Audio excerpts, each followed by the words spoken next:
Bonsoir à tous, bienvenue dans l'édition Afrique francophone de The Nest. Je m'appelle Anna Subayi, investisseur professionnel en Afrique, originaire de la RDC et basée au Cap en Afrique du Sud. J'ai le plaisir ce soir d'être votre hôtesse pour un nouvel épisode de The Nest qui vise à devenir l'émission de référence d'investissement en Afrique francophone, permettant à 3 entrepreneurs de lever des fonds auprès de 3 investisseurs anges institutionnels. Mais avant toute chose, je vais donner la parole à notre partenaire principal, Team RM, présidé par Madame Rekia Madougou, qui nous fait le plaisir ce soir de participer à notre émission Côte d'Ivoire. Madame. Merci Anna, merci à nos participants, merci à tous nos partenaires pour cette nouvelle édition de The Nest consacrée à la Côte d'Ivoire. Je m'en voudrais si je ne commençais pas par remercier nos business angels, juste pour dire toute notre gratitude et notre affection de les savoir aux côtés de l'entrepreneuriat en Afrique. Je ne vous apprends rien en rappelant que l'entrepreneuriat en Afrique est le taux le plus élevé au monde en termes d'entrepreneuriat. Malheureusement, l'un des paradoxes essentiels de l'Afrique, c'est justement que ces jeunes entrepreneurs qui ont la fougue, qui ont la rage d'entreprendre, malheureusement se heurtent au déficit de financement. Il y a 80% de PME qui n'ont pas accès au financement bancaire et 70% qui n'ont pas accès au financement tout court. Cela dénote donc de tout l'intérêt de The Nest et aussi de la team RM qui a un think and do tank qui permet justement de contribuer au développement de l'écosystème start-up en Afrique et pourquoi pas au-delà. En tout cas, c'est une belle plateforme et je voudrais féliciter Anna, Jim qui n'est pas avec nous et toute l'équipe de The Nest et de Team RM qui rendent cette magie possible. Je m'en voudrais de ne pas finir mes propos en souhaitant très, très bonne chance à nos entrepreneurs en disant que leurs projets d'entreprise, a priori, paraissent très porteurs, mais c'est aussi comment ils réussiront à les présenter tout à l'heure. C'est cela qui déterminera également l'intérêt des anges. Enfin, je voudrais dire un spécial remerciement de toute l'organisation à l'agence Côte d'Ivoire PME, dont l'implication dans le succès qui s'annonce, en tout cas celui que je souhaite à notre édition, eh bien, dont l'implication, disais-je, a été déterminante. Merci à tous et à tout à l'heure pour une très belle édition. Fantastique. Et je crois que Madame Madougou annoncera un peu plus tard un deuxième invité dans la soirée, un invité surprise qui, je l'espère, continuera à motiver nos entrepreneurs. Nos prochaines éditions auront lieu au mois de septembre. Donc, nous avons mentionné quelques dates ici, mais de manière générale, nous assurons d'avoir au moins un épisode par mois. Donc, n'hésitez pas à regarder les mises à jour et les emails qu'on peut vous envoyer concernant les prochains épisodes et à nous faire part de vos choix de pays. Juste quelques règles d'utilisateur avant de rentrer dans le vif du sujet. Donc, n'oubliez pas de vous mettre en mode silencieux si vous ne prenez pas la parole. N'hésitez pas encore une fois à participer dans le chat, à poser des questions aux entrepreneurs, aux investisseurs anges. Et nous assurons toujours de sélectionner les meilleures questions pour que l'émission soit aussi interactive que possible. Et sans plus tarder, nous allons passer à la présentation officielle des 3 anges qui nous ont fait l'honneur et le plaisir de nous rejoindre ce soir. Et je vais commencer par monsieur... Enfin, je vais commencer par Madame Elena Abba, et par ordre alphabétique, et parce qu'il s'agit d'une jeune demoiselle. Donc, Madame Elena Abba, je vous donne la parole. Pouvez-vous vous présenter brièvement et vos activités? Et merci encore une fois d'avoir accepté de participer à l'émission ce soir. Ça marche, merci. Déjà, d'abord, merci beaucoup de l'invitation. Très heureuse de pouvoir participer à The Nest. C'est une première pour moi avec l'événement. J'espère que vous m'entendez bien. N'hésitez pas à me faire signe si ce n'est pas le cas. Mais pour vous donner un portrait rapide, essentiellement, je suis responsable de financement d'amorçage chez Komoé Capital où je travaille pour soutenir les entrepreneurs qui sont, comme le titre dit, en stade d'amorçage. Donc, vraiment en début de parcours. On travaille tant avec des PME qu'avec des startups. Et le but, c'est de financer les entreprises, mais aussi de les soutenir avec des missions d'assistance technique pour ultimement les dérisquer et qu'il y ait d'autres investisseurs qui puissent rentrer en capital puisque les entreprises sont prêtes justement à travailler avec des investisseurs institutionnels. Donc, je serais très heureuse de partager plus d'informations à ce sujet si les gens le désirent après la compétition. Fantastique, merci beaucoup Madame Abba. Maintenant, je me retourne vers Monsieur Jean-Marc Larouche. Bonjour tout le monde, Jean-Marc Larouche, je suis à la base un entrepreneur. Je fais des affaires en Afrique depuis une douzaine d'années, commencé au Cameroun. Maintenant, je suis surtout présent en Côte d'Ivoire. J'ai une passion pour l'entrepreneuriat et je suis aussi membre d'un réseau de Business Angels à Montréal qui s'appelle Ange Québec, qui est un très, très bon réseau de Business Angels. Et j'ai décidé d'amener un peu le modèle d'affaires d'Ange, du réseau de Business Angels du Québec, d'Ange Québec, à Abidjan, en Côte d'Ivoire. Évidemment, en l'adaptant à la réalité ivoirienne. Et je crois beaucoup au potentiel des entrepreneurs africains en général. Et ce que j'ai vu en Côte d'Ivoire m'impressionne. Donc, voilà. On est là pour chercher on cherche des bons entrepreneurs sur lesquels miser puis gagner de l'argent avec eux. Merci beaucoup, Monsieur Larouche, et merci beaucoup pour le commentaire concernant la qualité des entrepreneurs que vous avez rencontrés en Côte d'Ivoire, parce que je pense que très souvent, beaucoup d'Africains ont toujours le sentiment la ramasse sur beaucoup de sujets, et c'est toujours réconfortant ce type de commentaire très positif. Alors, malheureusement, notre troisième ange a eu un petit imprévu.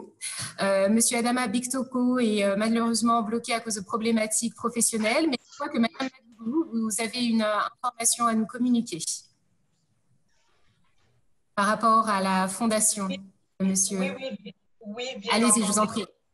Oui, merci Anna. J'ai le plaisir et le grand bonheur d'informer les promoteurs de projets qui participeront à ce pitch que notre angel, monsieur Biktoko, qui est le président directeur général du groupe SNEDAI, à travers sa fondation, promis mettre une coquette enveloppe à la disposition des projets qui donc retiendront son attention parmi les 3 finalistes. Au moins un d'entre eux, en tout cas, pourra bénéficier de cette enveloppe, voire pourquoi pas une enveloppe qui pourrait être éclatée à 2 des meilleurs ou les 3 si effectivement les 3 essayent de nous convaincre cet après-midi. Donc voilà, c'est la bonne nouvelle que je voulais annoncer au nom de notre troisième ange qui malheureusement a été pris au dernier moment pour des contraintes qu'on peut imaginer parce que par ailleurs, il a d'autres casquettes politiques notamment.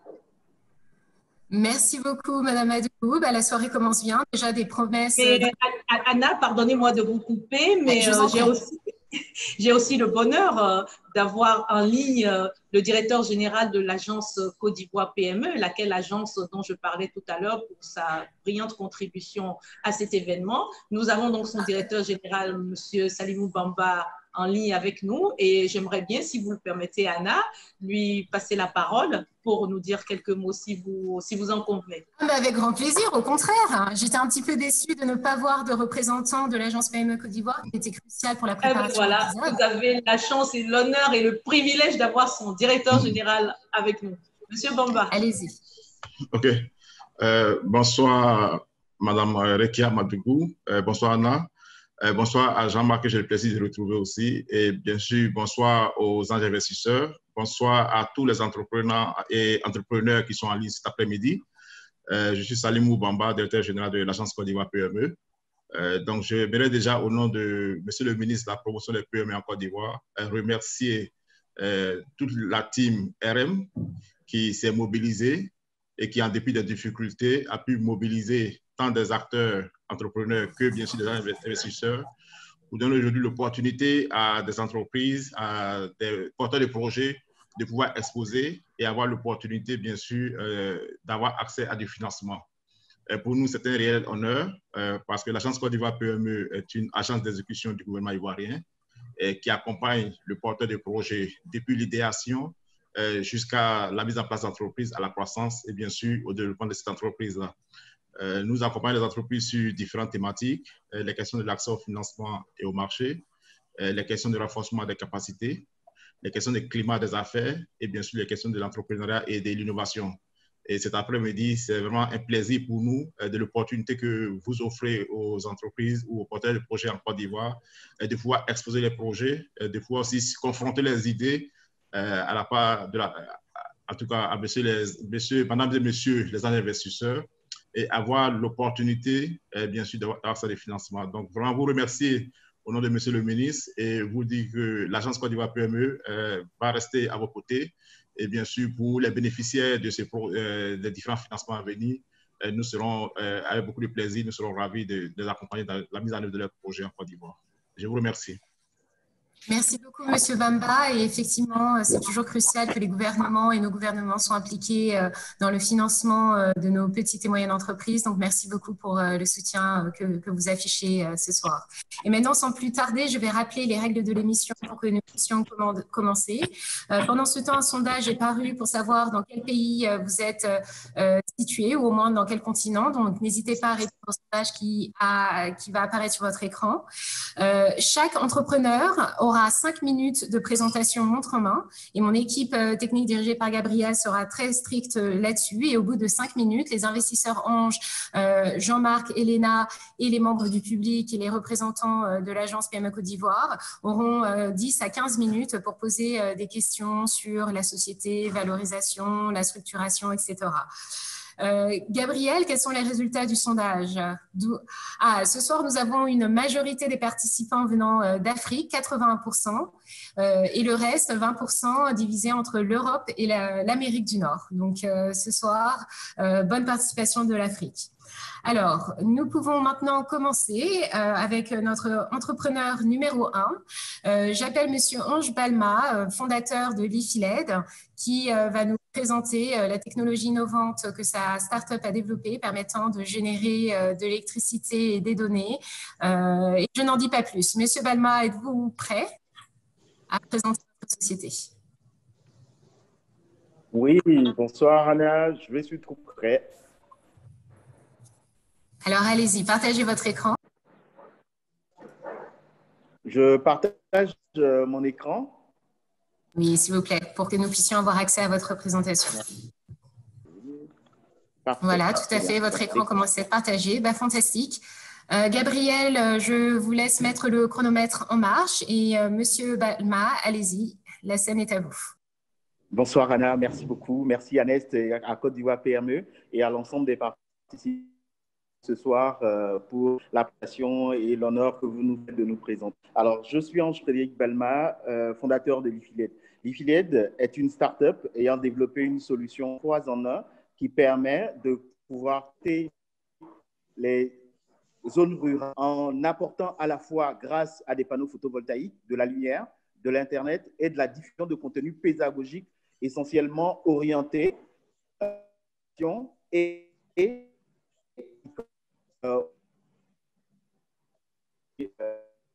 Monsieur Balma, excusez-moi de vous interrompre. La connexion n'est pas très bonne, Monsieur Balma. Prix remportant et le Grand Prix. Nous sommes aujourd'hui dans 5 pays et d'autres. Alors, Monsieur Balma. La connexion n'est pas bonne. Exactement. Oui. Alors, je propose… Allô? Oui, nous vous entendons maintenant. Pensez-vous pouvoir relancer votre… Là, c'est bon, vous m'entendez mieux? Tout à fait. D'accord. Bon, donc, je reprends donc. D'accord. J'espère que la connexion va pas nous faire des siennes. Non, exactement. Donc, ce qu'on veut tous savoir, si c'est une connexion LiFiLED qui est utilisée. Ah oui. Non, c'est des blagues. D'accord. Donc, je suis Monsieur Balma, CEO et fondateur de l'IFILED. L'IFILED est une start-up ayant développé une solution 3 en 1 qui permet d'apporter à la fois de l'électricité, de l'Internet et de la diffusion de contenus pédagogiques en milieu rural, essentiellement orientés pour le contenu vers l'éducation et les contenus agricoles.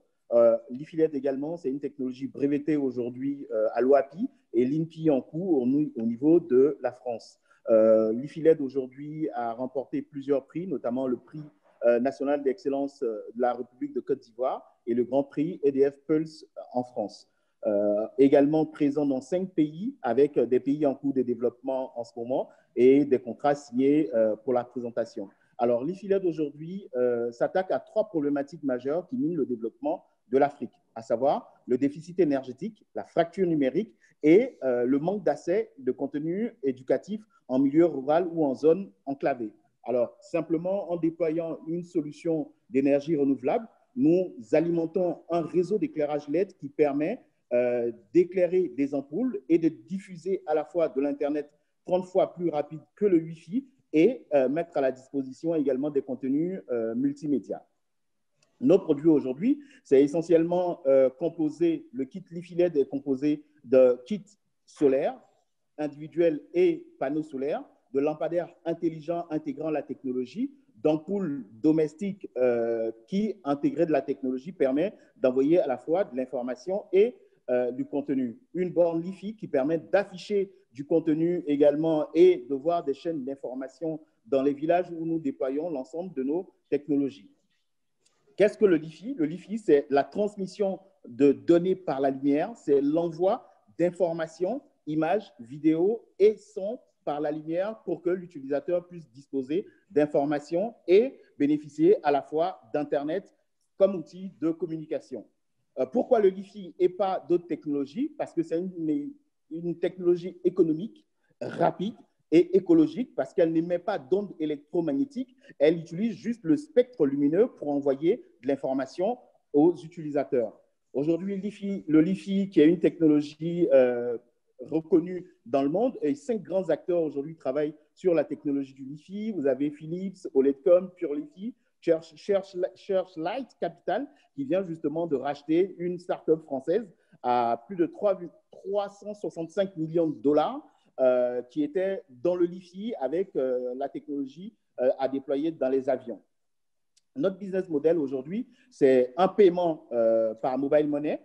Les utilisateurs payent via le mobile money ou le voucher quand il n'y a pas de GSM dans des villages reculés. Ils ont des passes journaliers, des passes hebdomadaires et des passes mensuelles, sachant que le premier mois, dans l'optique d'augmenter la capacité de nos clients dans chaque village où nous déployons, nous offrons un mois gratuitement à l'ensemble des utilisateurs pour apprendre à se conformer aux nouveaux outils de communication. Les indicateurs clés de l'IFI-LED aujourd'hui, c'est la seule entreprise qui commercialise la technologie en Afrique. C'est plus de 35 000 utilisateurs présents dans les 5 pays où nous sommes. C'est un taux de renouvellement de 80% sur le forfait mensuel que nous proposons à nos clients. Et c'est une équipe R&D basée en France aujourd'hui qui continue de travailler sur le développement de la technologie et la différence concurrentielle que nous avons aujourd'hui, à savoir permettre de déverrouiller et rendre compatible l'ensemble des devices grâce à une application mobile. Et le cours de nos chiffres d'affaires, pratiquement, c'est une évolution de plus de 300% pratiquement depuis la commercialisation de nos services, avec des contrats également dans le pipe. L'analyse compétitive aujourd'hui de notre technologie, on est les seuls à proposer les 3 solutions en une, sachant que la concurrence qui, pour certains, sont des partenaires, notamment Orange avec qui on travaille, propose des solutions soit de connectivité par Internet, soit des solutions d'énergie comme Bbox, comme M-Copa, mais ne font pas ce que nous proposons aujourd'hui en termes de solutions 3 en 1. Le marché du LiFi aujourd'hui représente, rien qu'en Afrique, plus de 12 milliards de dollars d'ici 2023 et une taille mondiale de 115 milliards de dollars. Et nous, essentiellement, nos clients principaux aujourd'hui sont le B2C, donc le déploiement de nos solutions pour annoncer les produits et les solutions pour le grand public, mais aussi nous avons une partie B2B qui permet justement de travailler avec des ministères de gouvernement, des collectivités territoriales et aussi des institutions de développement, notamment la BAD, l'AFD avec qui on a déjà réalisé pas mal de projets et avec des collectivités à Abidjan et aussi… Merci beaucoup, Monsieur Balma. Vraiment désolé. La règle est due. C'est la règle, comme disaient nos ancêtres à tous latins ou romains, j'imagine. Donc maintenant, je vais donner la parole à Monsieur Larouche et à Madame Abba concernant votre société. Et merci beaucoup pour cette belle présentation. Merci Monsieur à vous. Larouche, Madame Abba, avez-vous des questions pour notre entrepreneur ce soir? Ben, oui, moi j'ai une question. Vous semblez cibler, Ange, tu sembles cibler le marché des zones enclavées un peu de Côte d'Ivoire ou d'autres pays, là, mais les zones surtout enclavées. Qu'est-ce qui t'empêcherait de carrément cibler les zones urbaines avec ta technologie? Alors, merci pour la question. Aujourd'hui, on ne cible pas uniquement la zone rurale. La zone rurale est notre priorité parce que l'histoire de l'IFILED est partie d'un vécu où j'ai passé plus de 2 semaines dans une plantation familiale où j'avais ni électricité, ni Internet, encore moins accès à des outils de communication. Et pour nous, le développement de l'Afrique passe d'abord par plus d'1 milliard de personnes qui n'ont pas accès à l'électricité, encore moins à Internet, qui se trouvent être ces personnes-là qui contribuent au développement du PIB de l'ensemble de nos pays et de l'Afrique. Sachant qu'aujourd'hui, avec la même technologie, nous déployons des solutions de Smart Cities pour les villes. Donc, c'est là où on attaque les collectivités en zone rurale pour apporter des solutions de Smart Cities, parce qu'avec le même produit, en intégrant des capteurs, on arrive à apporter des solutions pour avoir de la data, récolter de la data liée à l'environnement. On peut connaître aujourd'hui le taux de CO2 dans une ville, on peut connaître le taux d'ensoleillement, le taux de pluviométrie et le taux de particules fines dans l'air simplement en installant un candélabre, un lampadaire solaire d'éclairage public et permettre à ce que toutes ces informations puissent remonter auprès des décideurs et connaître notre environnement et l'impact de nos consommations sur l'environnement et pouvoir prendre les décisions. Donc, c'est pour ça, avec l'équipe R&D en France, on présente également la solution sur le marché français et européen en permettant justement de rentrer en plein pied dans les solutions de Smart Cities autonomes avec efficacité énergétique solaire.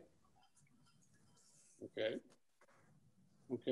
Une autre question. J'ai lu je crois que c'est sur Internet ou sur votre site web, là, je ne sais plus trop.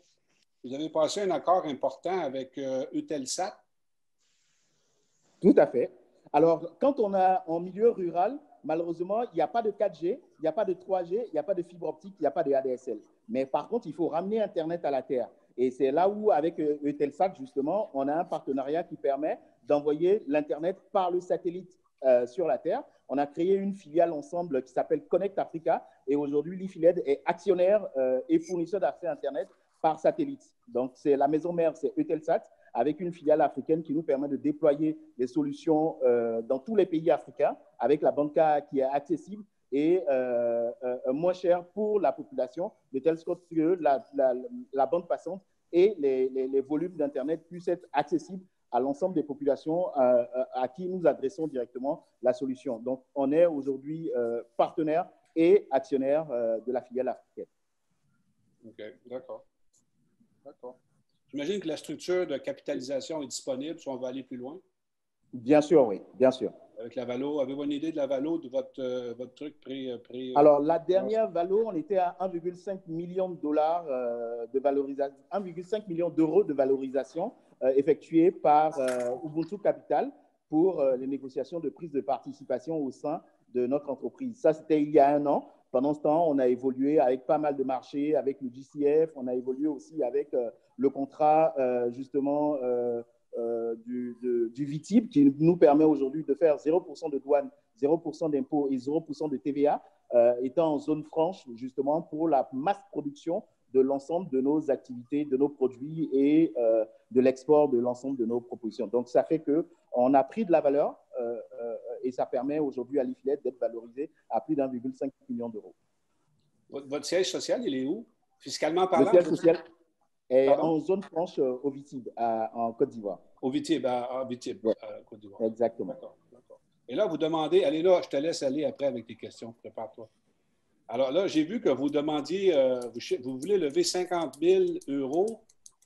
Je pense que c'est euros, là, j'ai perdu la page. Mais non, c'est 300 000 euros qu'on veut lever justement pour faire un déploiement additionnel dans les villages dans lesquels nous sommes, parce que c'est un investissement CAPEX que nous effectuons quand on déploie dans les villages. C'est l'équivalent de 15 000 euros par village pour permettre à ce que les utilisateurs aient accès en fait, à l'ensemble de nos services qu'ils prépaient. Et il faut dire qu'avec la crise du coronavirus, malheureusement, le Grand Abidjan ayant été fermé, on n'avait plus accès à des solutions de déploiement dans les zones rurales. Donc, l'activité a connu un ralentissement, voire pratiquement un arrêt au niveau des zones rurales et également hors du pays, puisqu'on développait pas le même d'activité. Donc, pour nous, pour vraiment tenir le cap et arriver à lever les 5 millions d'euros en cours avec EDF, c'est justement de pouvoir déployer encore plus de villages, augmenter la capacité des clients, augmenter notre capacité de 20 villages additionnels,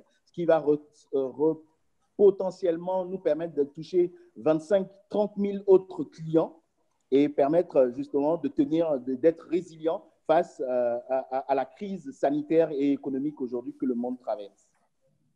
D'accord. Merci beaucoup pour vos informations. Merci à vous. Merci beaucoup, Ange, pour ta présentation. Moi, je me demandais au niveau de tes utilisateurs, tu disais avoir 35 000 utilisateurs. Est-ce qu'on parle d'utilisateurs payants? Et oui, commençons par ça.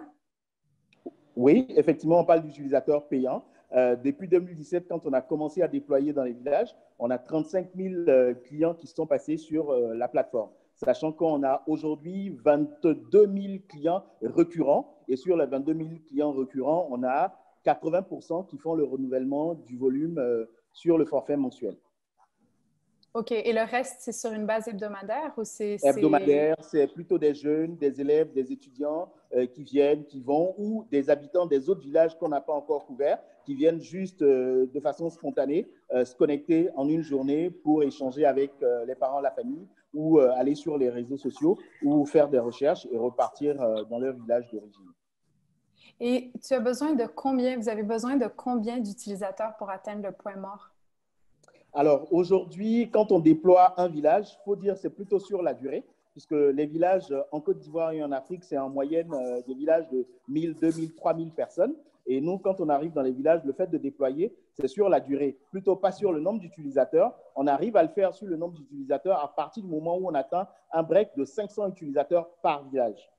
Et quand on arrive aujourd'hui, on est à 200-300 utilisateurs, mais rapidement, ça séduit, puisque les gens, initialement, sortaient des villages et partaient une fois par semaine communiquer dans les villes pour revenir. Donc, c'était un coût de transport, un coût de déplacement et un coût également pour recharger le téléphone et recharger de l'Internet pour appeler. Nous, on leur permet d'accéder au service en une fois quand le service est déployé dans le village ou à proximité du village. Donc, c'est sur la durée, pratiquement, on amortit l'investissement pratiquement au bout de 6 mois quand on fait un déploiement, le temps justement de faire croissance de 200 jusqu'à 500 utilisateurs pour avoir le point mort.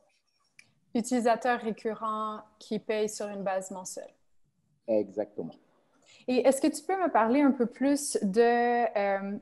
j'ai 2 questions. Donc, la première, c'est par rapport au contenu. Tu parles du contenu éducatif. Qui crée ton contenu? Comment… Est-ce que tu peux peut-être nous en dire un peu plus? Est-ce que c'est… En termes de coût, est-ce que c'est toi-même qui le fais à l'interne ou comment ça fonctionne? Alors, aujourd'hui, on n'est pas producteur de contenu, justement. Nous, on a accès à des contenus qui sont déjà publiés, par exemple, avec Dailymotion, avec Stan de Dailymotion. On a un partenariat où l'ensemble des contenus de Dailymotion sont sur la plateforme et sont accessibles directement par les utilisateurs. Il y a Etudesk aussi que vous connaissez et sur la base, justement, des formations et des modules de formation, Etudesk met justement à disposition ces contenus-là pour que les gens aient accès à ces contenus. On est partenaire au CNRA, qui est le Centre national de recherche agronomique, et l'ANADER, l'Agence nationale de développement des zones rurales, qui, eux, sont producteurs de contenu, nous mettent ces contenus à disposition, et d'autres producteurs indépendants de contenu qui, justement, la plateforme leur permet de pouvoir faire du placement de marques, surtout leur marque à eux, et surtout de pouvoir adresser de la publicité indirecte aux utilisateurs des zones rurales où les produits, les entrants, les semences et autres sont valorisés et ça leur permet de gagner, eux, de l'argent indirectement via notre plateforme en insérant des logos ou des produits dans le contenu. D'accord, OK, super. Puis ma dernière question, c'est est-ce que tu pourrais nous donner une meilleure compréhension de tes kits solaires individuels? Pourquoi te lancer sur les kits solaires individuels alors qu'il y a déjà énormément de compétition sur ce marché dans la région? Alors, simplement parce qu'on a apporté une plus-value à nos kits individuels. Les kits individuels que vous avez sur le marché aujourd'hui, c'est des kits individuels classiques. C'est des kits individuels qui permettent juste d'éclairer ou d'écouter simplement de la radio. Nous, on va plus loin en intégrant dans ces kits individuels des solutions Wi-Fi. Donc, le simple fait d'avoir le boîtier chez vous à la maison, il est capable de vous apporter de l'Internet et du contenu.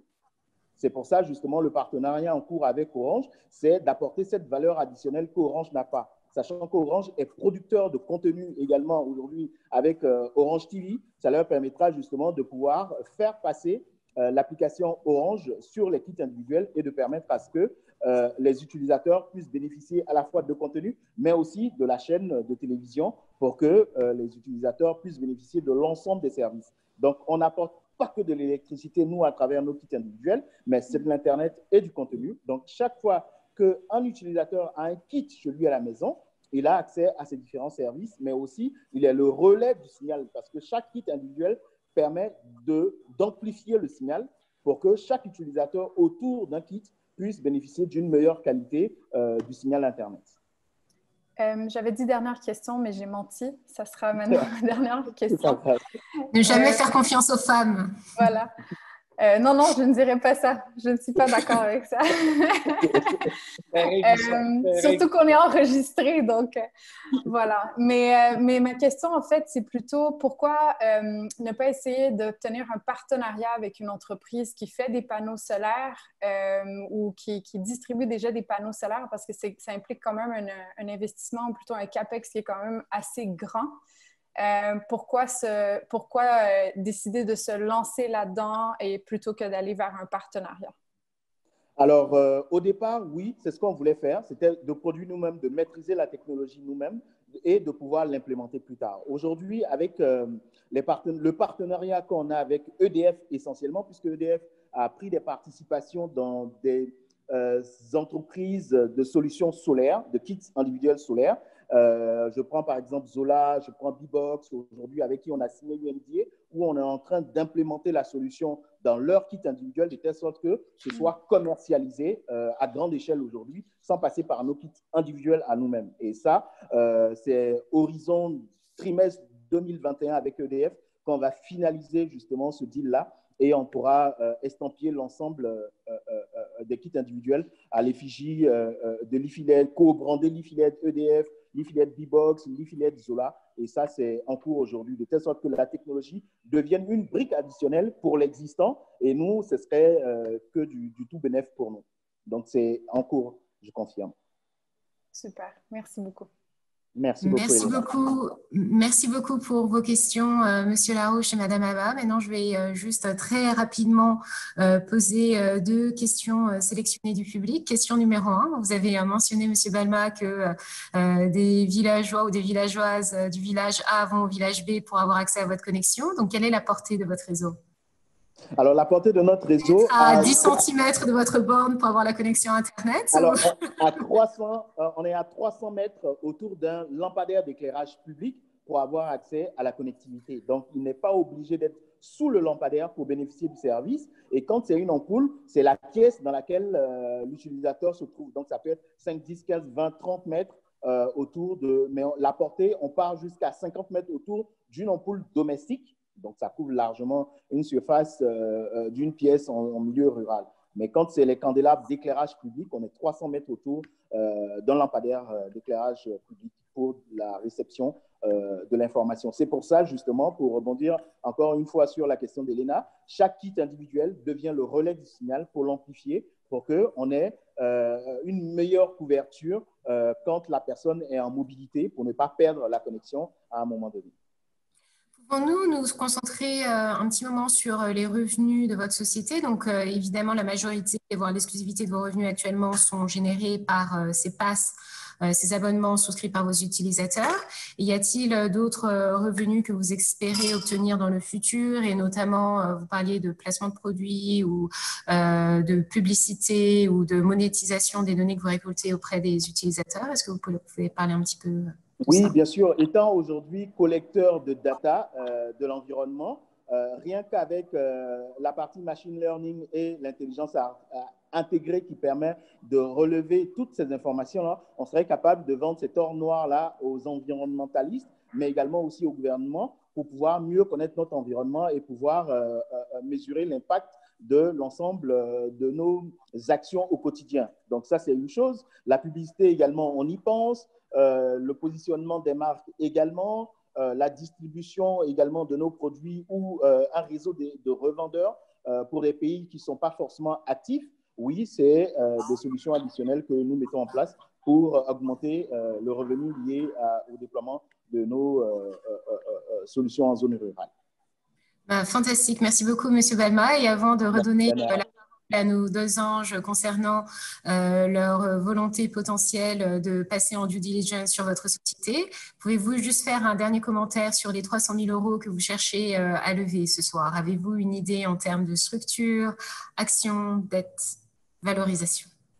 D'accord, merci beaucoup. Donc, les 300 000 € que nous voulons lever, là, c'est pour déployer dans plus de villages, donc reparti 60% pratiquement sur le CAPEX, donc le déploiement de l'infrastructure en milieu rural, 20% sur toute la partie marketing, la partie visibilité du produit pour que le maximum de personnes puissent véritablement connaître le produit, 10% alloué au recrutement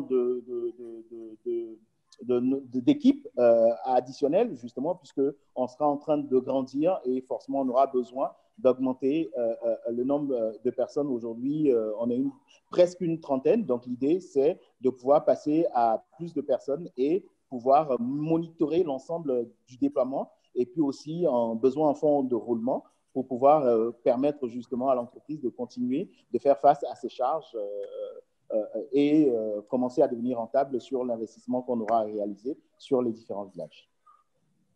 Merci beaucoup, M. Balma. Alors maintenant, la parole à M. Laroche concernant son verdict sur l'IFI-LED et cette opportunité d'investissement ce soir. Je pense que le public va aussi recevoir un sondage pour savoir s'il compterait potentiellement investir également dans cette société. Mais M. Laroche, à vous la parole. Écoute, évidemment, c'est très bref là, comme présentation. On ne peut pas entrer dans les détails. J'aurais plusieurs autres questions avant de me faire une opinion finale. Mais a priori, compte tenu de ta mission et de ta vision, là, qui est un peu une mission sociale, à ce que je comprends, d'enrichir puis de donner de la vie, de l'éducation puis de la connectivité au milieu rural, ça, c'est pas pour moi.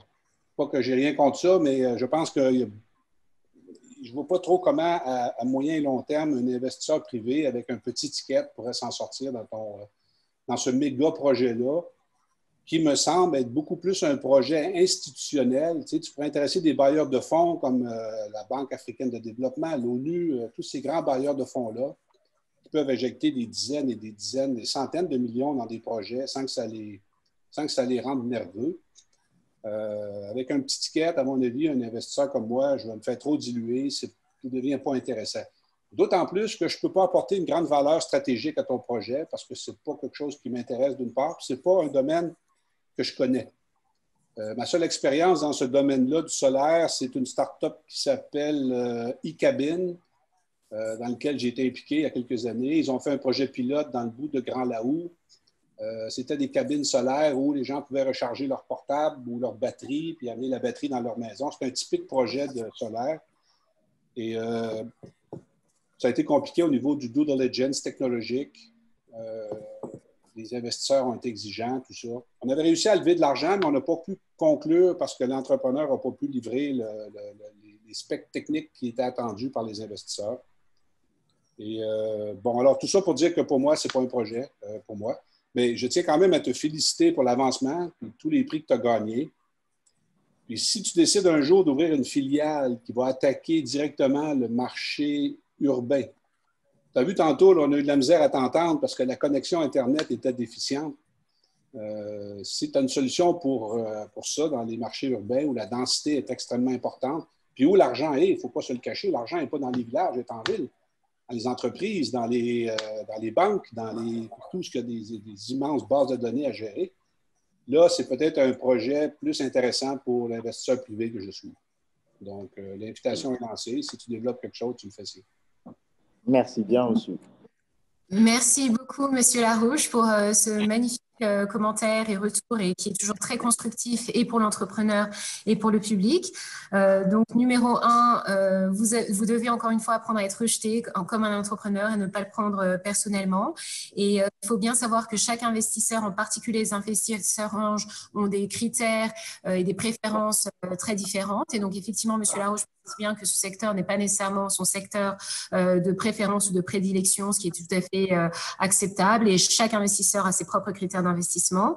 Et en plus de ça, c'est vrai que quand, en tant qu'entrepreneur, vous commencez à lever des fonds niveau amortage, voilà, essayez de proposer un produit qui soit attractif pour l'investisseur ange. Et effectivement, la problématique de la dilution est vraiment une problématique que beaucoup d'investisseurs anges ont.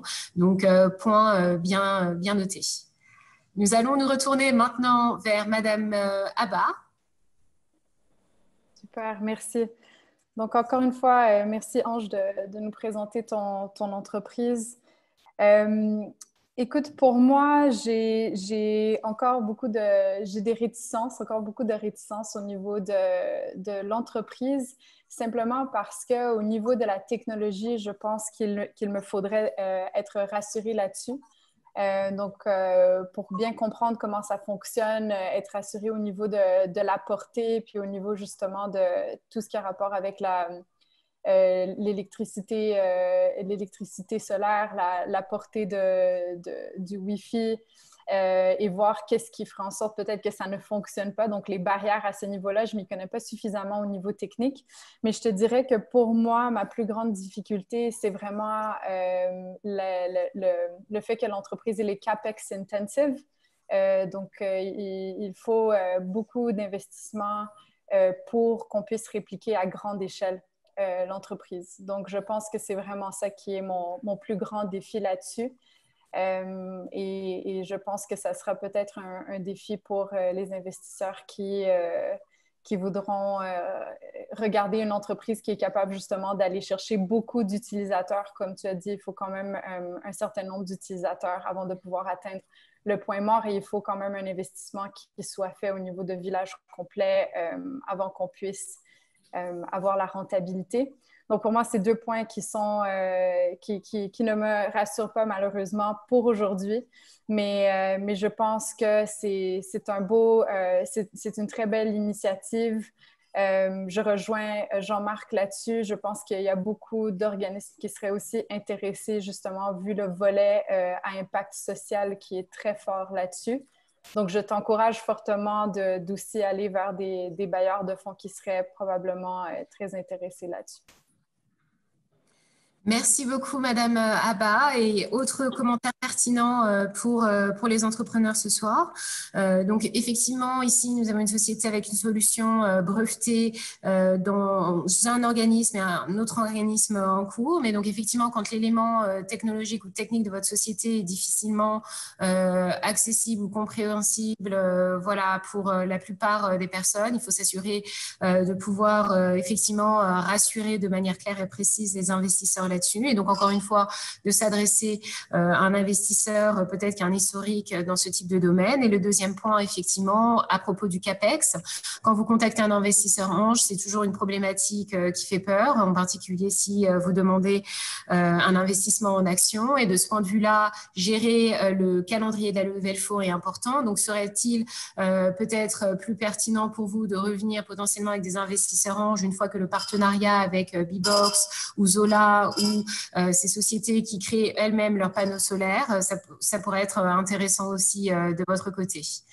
Concernant la Fondation Big Togo, nous reviendrons vers vous à ce sujet. Madame Madougou a bien pris les notes sur votre société et donc nous annoncerons dans les jours ou les quelques semaines à venir comment l'enveloppe sera utilisée. Mais en tout cas, je pense de la part de tous, du public et des anges, merci beaucoup pour ce beau projet que vous avez bien mis en place. Vous avez réussi à obtenir un brevet. Donc oui, les Africains aussi sont suffisamment intelligents pour demander des brevets. Et en tant qu'entrepreneur, il faut y penser. Il ne faut pas hésiter à se lancer dans les démarches et à contacter les entrepreneurs qui ont réussi à le faire de manière positive et constructive.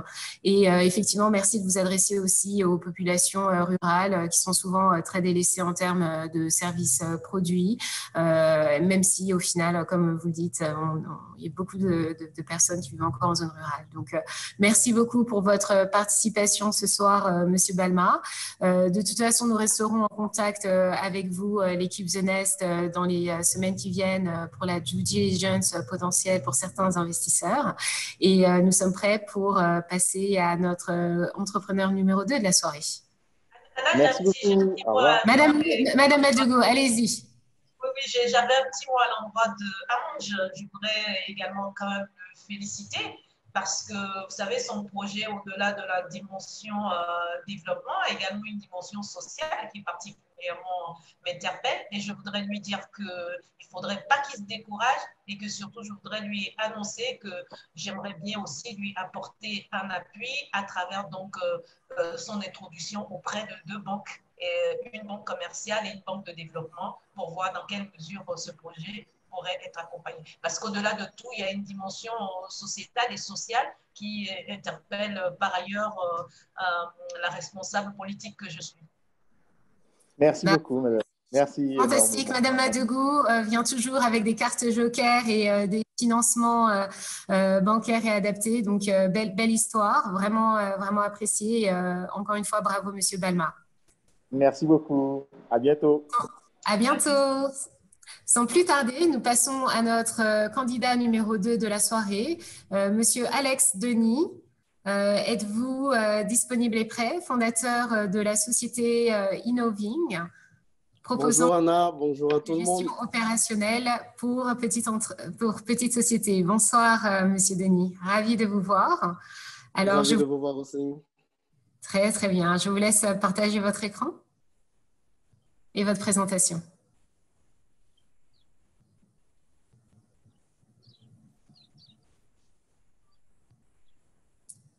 Parfait. Alors, je vous donne la parole. Je vous rappelle les règles. Vous avez 5 minutes. Allez-y. Bonjour à tous. Je suis Alex Denis, le fondateur d'Innoving. Bonjour à Next pour cette opportunité que vous nous donnez de pouvoir présenter notre société. Donc, je suis le fondateur d'Innoving, qui est une start-up spécialisée dans les outils de gestion 360 degrés pour entreprises et commerce, mais surtout adapté à l'environnement des affaires en Afrique.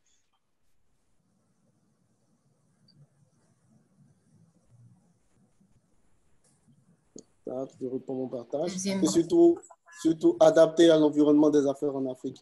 Il faut le savoir, comme le disait tout de suite, on a 80 à 60, les PME représentent 60 à 80% du PIB. Pourtant, celles-ci peinent à voir leurs activités évoluer. 80% de ces PME restent dans le secteur informel et ne peuvent être bancarisées. Et surtout, selon l'ONU, 70% des PME africaines n'atteignent pas la 3e année d'existence. Nous, on a été dans le cas, j'ai été porteur d'une entreprise en 2014 qui malheureusement n'a pas pu atteindre 2017. Et après nos différentes enquêtes et recherches, nous nous sommes rendus compte que cela est dû par un défaut d'outils de gestion accessibles et surtout adaptés à l'environnement de ces PME. La solution que nous proposons est Nzasa, qui est une application de gestion pratique, facile à déployer et personnalisée pour chaque cœur de métier. Elle permet à nos clients de suivre et de gérer leur activité en temps réel depuis leur mobile, mais surtout à coût accessible.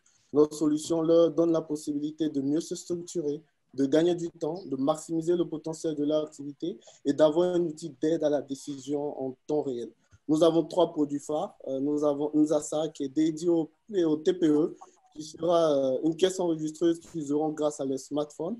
Ils pourront, à chaque transaction, envoyer des reçus au client qui reste au cœur de la stratégie, qui lui reçoit ses reçus par SMS, et le manager de l'activité, qui très souvent n'est pas en présentiel, via son smartphone, voit les données de ses ventes en temps réel. Nous avons la solution Nzasa Zen qui est dédiée aux PME, qui est un ERP complet, qui leur permet de pouvoir avoir toutes les briques permettant de digitaliser leur entreprise de bout en bout, Et nous avons la solution e-mairie, qui est une solution de gestion des états civils et de la collecte des taxes au niveau des mairies. Il faut savoir que les mairies en Afrique peinent à recouvrer leurs taxes. Elles sont très souvent un taux de 1 tiers de collecte. Le marché des PME est en forte croissance en Afrique, spécialement en Côte d'Ivoire. Nous avons près de 3 millions de TPE, de PME, et nous avons plus de 200 mairies. Notre business model se décline comme suit. Pour le TPE, nous prenons des fees de 5 € par mois. Pour le PME, nous prenons 40 € par mois. Et pour les mairies, nous prenons 2% du chiffre d'affaires des taxes recouvrées en fin d'année. Notre objectif aujourd'hui est de lever plus de 300 000 € qui vont nous permettre d'ici 2021 de pouvoir connecter 18 000 clients et faire un chiffre d'affaires de près de 1,16 million d'euros. Il faut savoir que le taux de rentabilité de notre activité est de 38%. J'ai créé Innoving en 2017, suite, comme je le disais, à des successions d'échecs sur mes précédentes entreprises. Et ma solution a pris 2 ans en R&D. En 2019, nous avons une autre go-to-market qui nous a permis d'avoir des distinctions dont le prix Orange Startup, le prix African Cybersécurité, mais surtout de pouvoir avoir près de 715 TPE que nous accompagnons. Et nous avons déployé notre solution dans différents groupes, dont Orange Liberia, qui a digitalisé l'ensemble de ses points de vente avec notre solution et qui a, pendant la période de Covid, eu un excédent de plus de 30% de son chiffre d'affaires par rapport à la période passée. Au niveau des mairies, nous avons digitalisé la mairie de San Pedro, qui est le 2e pôle économique de la Côte d'Ivoire, et leur a permis de récolter en 1 mois ce qu'ils font d'habitude en 6 mois. Innoving est piloté par une équipe de 4 experts, chacun dans son domaine, avec au minimum 15 ans d'expérience en la matière. Et aujourd'hui, notre objectif est de permettre à l'ensemble de ces PME, de ces TPE, qui certes reçoivent des financements, mais qui n'ont pas accès aux outils de gestion intégrés, de pouvoir se développer davantage. Notre rêve, c'est de vraiment voir une Afrique basée sur l'essor des PME et rentrer de plein fouet dans le concert des nations. Je vous remercie. Merci beaucoup, Monsieur Denis. Vous êtes bien dans les temps. Il vous restait 5 secondes. Merci pour cette belle présentation. Donc, maintenant, je vais donner la parole aux anges. Madame Abba, Monsieur Larouche, avez-vous des questions ce soir pour Monsieur Denis? Elena, ton tour. Ça marche. Merci beaucoup, Alex, pour la belle et concise présentation. J'apprécie tout le temps quand les entrepreneurs savent pitcher dans les temps donnés. Donc, c'est parfait pour ça. Écoute, moi, ce que j'ai en tête, c'est le fait qu'il y a beaucoup d'entreprises qui ont déjà essayé des modèles comme Nzasa à travers l'Afrique de l'Est et l'Afrique de l'Ouest anglophone. Pour nommer quelques exemples, Numida et Osé en font partie. On parle d'années de pivot après pivot à essayer de trouver une façon pour faire fonctionner le modèle d'affaires.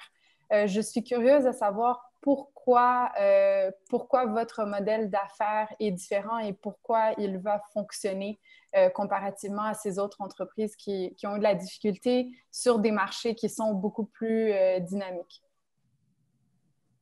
Merci beaucoup pour cette question. Le modèle d'affaires sur les outils de gestion intégrés est un peu spécifique sur l'approche que nous avons. Nos différents concurrents font des fees par utilisateur. L'environnement que nous avons en Afrique, surtout en Côte d'Ivoire, sur ce qu'on va appeler des entreprises dans le secteur informel, n'est pas mature pour pouvoir prendre des fees à l'utilisateur. Mais par contre, des fees sur leur société, ça passe facilement. Pour exemple, on a digitalisé un magasin qui est à Adjamé, dont la gérante ne sait pas très bien lire, mais elle sait très bien manipuler son smartphone. Elle a des vêtements qu'elle vend. On est passé avec elle sur l'émission Made in Africa. Et sa success story est que grâce à l'application, elle s'est rendue compte qu'elle faisait un chiffre d'affaires de 15 millions par mois. Et donc, prélever 3 000 francs CFA pour pouvoir avoir ces données en temps réel, pouvoir suivre ses stocks, représente pour elle un indicateur moindre. Du coup, elle est plus à l'aise à payer ses abonnements de sorte à pouvoir suivre son activité. L'idée pour nous, c'est de démocratiser un peu les ERP, de sorte à permettre à nos différentes entreprises africaines de pouvoir vraiment se lancer et pouvoir scale up rapidement. Je vais te challenger là-dessus parce que justement, l'expérience des autres entreprises desquelles je te parle, c'est exactement ça. C'est qu'au départ, c'est très intéressant. Les entrepreneurs ont l'air motivés. Ils payent 1 mois, 2 mois et après, ils arrêtent de payer. Ils ne trouvent plus ça si intéressant que ça d'utiliser l'outil. Donc, qu'est-ce qui fait la différence par rapport à ton application qui va retenir leur intérêt pour qu'ils continuent à verser la somme, même si la somme elle est associée à leur chiffre d'affaires en termes de l'abonnement? Qu'est-ce qui fait en sorte que vous allez retenir l'intérêt des petites entreprises à vouloir continuer à utiliser votre service? D'accord. Au niveau des très petites entreprises, on a 2 facteurs clés qui les motivent. Le premier est que ces entreprises n'ont très souvent pas accès à des cabinets comptables ou à la comptabilité. L'application leur permet d'avoir de la comptabilité automatisée, de sorte à ce qu'en fin de mois ou en fin de période, pour eux, ils puissent déverser au niveau de leur banque des données, qui va permettre de pouvoir les sélectionner ou pas. Le deuxième projet, c'est qu'aujourd'hui, la Côte d'Ivoire, comme l'ensemble des pays de la sous-région, rentre dans une dynamique d'entrepreneurs. Ces personnes qui sont dans le secteur informel, mais qui pour nous représentent vraiment le vivier de l'économie, vont passer un statut d'entrepreneur qui va leur permettre ou leur donner l'obligation de présenter certains résultats. L'outil leur permet de manière native de le faire. Donc, ces différents critères permettront de pouvoir avoir un taux de rétention de nos clients. Mais par ailleurs, le tableau il est clair. Pour l'expérience que nous avons, c'est des indicateurs qui n'en ont pas. Vous imaginez qu'ils ne sont très souvent pas dans leur activité. Ils la pilotent à distance, ils y mettent un gérant ou un parent. Et là, grâce à son application, quel que soit l'endroit où se trouve le manager, il peut en temps réel, tant qu'il paye ses fees ou ses abonnements, suivre son activité. Il pourra savoir si aujourd'hui le chiffre d'affaires qui était généré est en deçà de ce qui est fait d'habitude et pouvoir faire ses descentes inopinées pour sa gestion de stock et plusieurs autres indicateurs. Pour le moment, nous avons un taux de rétention de près de 85% des clients et on attendait juste de pouvoir peaufiner certains partenariats avec de gros incubateurs ou de grosses usines à PME pour pouvoir nous lancer sur le marché. Et est-ce que tu pourrais me dire, les 715 utilisateurs que tu as au Libéria, c'est des utilisateurs payants? Ah non, au Libéria, j'ai comme client Orange Libéria. La majorité de mes utilisateurs sont en Côte d'Ivoire. On a réussi à remporter un appel d'offres au niveau d'Orange qui voulait un use case pour pouvoir digitaliser l'ensemble de ces points de vente. Donc, ils rentrent dans nos clients grands comptes et ça nous a permis de montrer à quel point notre solution peut être adaptée à 360 degrés, autant pour les très petites entreprises que pour les grands groupes. OK. Et j'ai cru remarquer que le BFR que tu demandais au niveau du financement était relativement haut, à peu près 60%, je pense, du financement demandé. Est-ce que tu pourrais nous expliquer qu'est-ce qui explique que ton BFR soit aussi élevé? L'une des charges que nous avons au niveau d'Innoving reste le personnel de qualité. Étant une start-up accompagnée par Orange, ils m'ont plusieurs fois challengé sur le fait que les salaires, si on veut voir, représentent un énorme poids dans notre BFR. L'idée, c'est de pouvoir maintenir à long terme les différents ingénieurs et les différentes équipes que nous avons, de sorte à pouvoir challenger nos solutions et aller beaucoup plus vers l'avant. C'est très difficile de pouvoir, dans notre environnement concurrentiel que nous avons du Sage, nous avons de l'Oracle, nous avons du SAP, maintenir les meilleurs. Donc, on a un coût élevé de notre BFR en termes de ressources humaines. Par ailleurs, on a aussi l'idée de pouvoir, avec le SaaS que nous avons lancé, nous doter d'un véritable centre de suivi et d'assistance, d'un call center qui doit nous permettre de pouvoir, 24 heures sur 24, assister nos clients, surtout ceux qui sont dans la restauration. Vous voyez les bars, les boîtes de nuit et ces différents restaurants. De l'autre côté, nous avons toute la technologie qu'il faut déployer pour accompagner les PME un peu structurées. Il nous faut des comptables certifiés, il nous faut des gestionnaires de ressources humaines qui maîtrisent l'outil ERP, qui pourront accompagner de manière easy to use nos différents clients. Donc, cela fait un poids dans notre activité au niveau du BFR. D'accord, merci. Puis, dernière question, est-ce que en fait, non, j'ai deux questions. La première étant, pourrais-tu me comparer l'option Nzasa Zen avec l'outil Sage qui est utilisé par beaucoup d'entreprises? Et puis, j'aimerais aussi avoir une idée du nombre d'utilisateurs qui te seront nécessaires pour atteindre ton point mort. Merci beaucoup. Déjà, me demander de comparer ma solution à Sage serait un peu trop osé pour moi. Mais en réalité, ce que nous disons, c'est que nous avons un ERP. La différence avec l'outil Sage, qui est très souvent utilisé en Côte d'Ivoire, c'est l'environnement que je connais bien, se focus que sur la comptabilité, demandant aux différents comptables de réencoder toutes les écritures qui vont se passer. La nôtre, elle est différente. L'encodage va se faire dès la saisie du devis par le commercial ou dès la saisie de la vente à la caisse ou par le site Internet.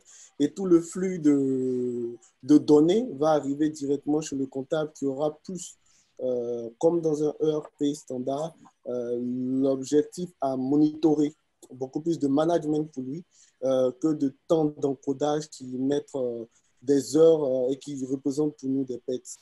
Donc, juste sur cet aspect, on propose à nos clients de sorte à pouvoir avoir un tout en un, d'utiliser nos outils qui vont leur permettre d'avoir une partie de Sage pour ceux qui ne prennent pas l'ERP complet qui est très souvent inaccessible à leur niveau. Pour montrer un peu la différence qu'il y a entre notre ERP et l'ERP de Sage ou les solutions Sage. Derrière, vous avez demandé quel est le nombre de clients qu'il nous faut pour pouvoir atteindre notre point mort. Ça revient à me demander un peu mon seuil de rentabilité qui est variable en fonction du marché que j'ai. Aujourd'hui, grâce aux différents partenariats en cours, je suis très bien content de voir que le directeur général de Côte d'Ivoire PME suit cette présentation parce qu'aujourd'hui, il représente pour nous le vivier des PME qui pourront scale up grâce à nos différentes solutions. Et donc, aujourd'hui, notre objectif d'ici 2021 est de pouvoir connecter 18 000 entreprises. Mais il faut savoir qu'à partir de 5 000 entreprises, si nous maintenons en ressources humaines le staff qu'il nous faut, on est déjà rentable. Parfait, merci beaucoup pour ces belles réponses, Monsieur Denis et Madame Abba. Je vais devoir donner la parole un petit peu aussi à Monsieur Laroche. Je suis juste un petit peu consciente du temps. Monsieur Laroche, avez-vous une ou deux questions pour notre entrepreneur avant de passer au verdict? En fait, oui. Ben, merci, Alex, pour ton pitch. Écoute, comme Business Angels, moi, je vois trois possibles risques pour un investisseur. Il y a le risque technologique, il y a un risque de commercialisation et il y a un risque de financement ultérieur. OK? Je pense que tout l'aspect technologique est maîtrisé par votre équipe. Je pense que ça, vous avez les ressources, puis vous contrôlez un peu vos coûts à ce niveau-là. Maintenant, le deuxième risque qui me semble qui doit être traité, là, je pense, directement, c'est le risque de commercialisation. Comment vous faites pour acquérir des nouveaux clients, puis à quel coût? Qu'est-ce que ça vous coûte pour acquérir un nouveau client et que vous allez fidéliser éventuellement? Vous faites des calculs à ce niveau-là? D'accord. C'était toute la problématique que nous avons de 2017 à 2019. Aujourd'hui, la technologie que nous avons pu déployer nous a permis de mettre en place un SaaS. Donc, acquérir un client en termes techniques je ne peux pas dire ne va plus nous coûter, mais les coûts ont été complètement réduits.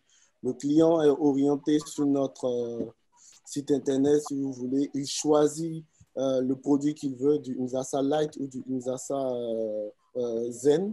Et en fonction de ce qu'il a choisi, son instance, son application lui sera générée. Et donc, on sera maintenant plus sur le service après-vente, comment l'accompagner sur sa conduite de changement que développer une application pour lui.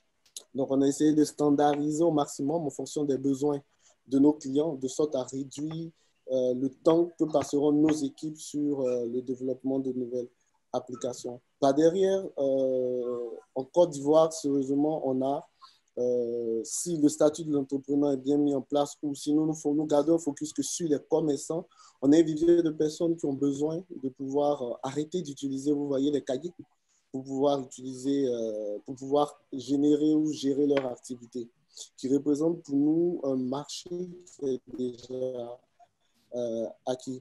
L'année passée, nous avons signé par exemple avec l'INE, qui est l'Institut national de l'entrepreneuriat, un projet pour accompagner sur 3 ans 35 000 PME sur un projet clonique qu'ils ont. Le GIZ qui aussi nous accompagne investit dans le développement et l'accompagnement des entreprises et notre objectif, c'est de leur montrer que c'est très intéressant de financer les entreprises, mais si nous ne leur donnons pas des outils de gestion, ces entreprises reviendront encore demain demander de l'argent parce que très souvent, le manager qui va prendre le prêt n'est pas celui qui gère l'entreprise. Donc, on a aujourd'hui... Mais le problème souvent dans ce genre de produit-là, c'est que le client, il ne sait même pas qu'il y a un problème. La clientèle que tu sembles viser, je ne suis même pas convaincu qu'ils sont, eux, informés qu'ils ont un problème ou qu'ils ont besoin d'une nouvelle solution. Mais ce n'est pas ça mon problème. Mon problème, c'est comment on fait pour gagner des clients à moins cher qui va te coûter moins cher à acquérir que ce que ça va te coûter pour les gagner.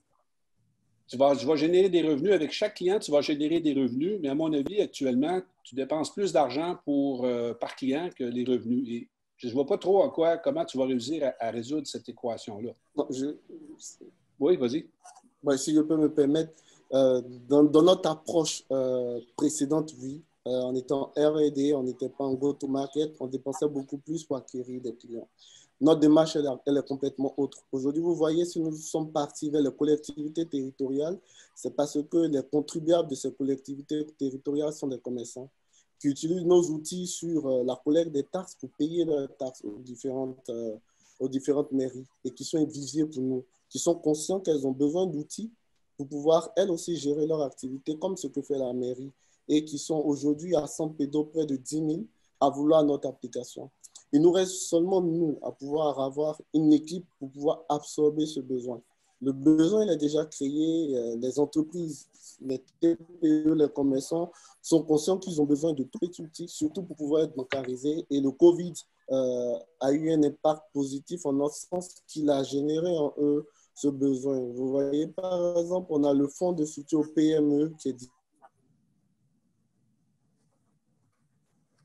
30 000 PME qui se sont inscrites, elles n'ont pas la technologie, elles n'ont pas les données nécessaires.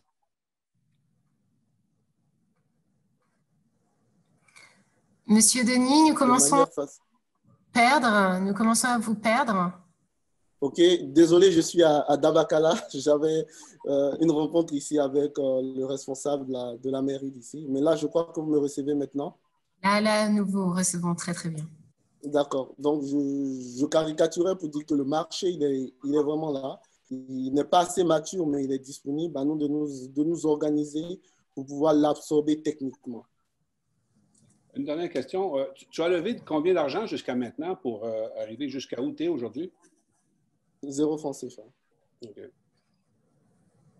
Parfait, je vous remercie. Alors, je vais juste poser une question publique et pendant ce temps-là, je vais laisser nos investisseurs anges réfléchir à leur verdict et peut-être lancer le sondage public également. Pouvez-vous parler, Monsieur Denis, un petit peu de la concurrence? Donc, vous avez évoqué un petit peu ça. Vous avez parlé des cahiers que les commerçants ont actuellement, mais y a-t-il d'autres sociétés, à votre connaissance, dans vos zones géographiques qui opèrent un modèle similaire et faites-vous face à beaucoup de concurrence, finalement? Oui, avec plaisir. Mais derrière, en fait, la concurrence dépend de l'angle dans lequel nous nous positionnons. Aujourd'hui, la majorité des intégrateurs de solutions ERP font des fees par utilisateur. Celui de qui nous nous rapprochons le plus est Business One ou Manageo ou des solutions de Salesforce qui sont en coût d'utilisateur entre 100 dollars et 25 000 francs CFA en termes de coût d'utilisateur, ce qui est encore pour nous pas accessible pour la population que nous avons, vu la maturité du marché. Donc, être maître de notre coût et avoir des fees à ce niveau nous permet, grâce à notre business model, d'être un peu différent de la concurrence. Par derrière, on a des applications sur la toile, on en a qui permettent d'enregistrer des ventes qui sont deux fois à des fees à 0 francs. La nôtre, elle met au cœur de notre système le client qui reçoit son reçu, comme si nous avons une caisse enregistreuse. Donc, du coup, le propriétaire de l'activité ne reste pas chez lui à renseigner s'il veut être objectif, mais on a l'interaction du client qui doit recevoir son différent reçu. Par derrière, sur la collecte des taxes où nous espérons avoir un chiffre d'affaires assez conséquent, sur la concurrence, elle ne se limite qu'à la gestion des taxes. Nous avons à l'intérieur, comme c'est un ERP, la gestion de l'état civil. Donc, par exemple, à San Pedro, qui était notre zone pilote, dès la maternité, les enfants sont enregistrés directement dans le système pour lutter contre le manque de déclaration, et ça nous positionne. Donc, nous avons plusieurs codes qui nous permettent de pouvoir faire différemment par rapport à la concurrence. Merci derrière, beaucoup. Si vous me permettez juste une dernière... Allez-y, je vous en prie. Comme je disais, on m'a posé une question pour me dire, mais il y a plusieurs ERP dans ce monde, sur le marché. Pourquoi est-ce qu'on n'a pas été simplement des distributeurs? Parce que nous voulons adapter nos solutions aux besoins réels du client. Les différents grands groupes en la matière n'ont pas de temps. On représente pour eux part nécessaire de venir développer ou adapter leur développement à ce niveau. Donc, voilà un peu ce que nous voulons dire. Parfait beaucoup. Parfait. Merci beaucoup, Monsieur Denis. Donc, je redonne la parole aux anges. Monsieur Larouche, Madame Abba, quel est votre verdict ce soir? Je peux y aller. Moi, je vais passer mon tour, puis je vais t'expliquer pourquoi, Alex. Merci beaucoup pour ta présentation.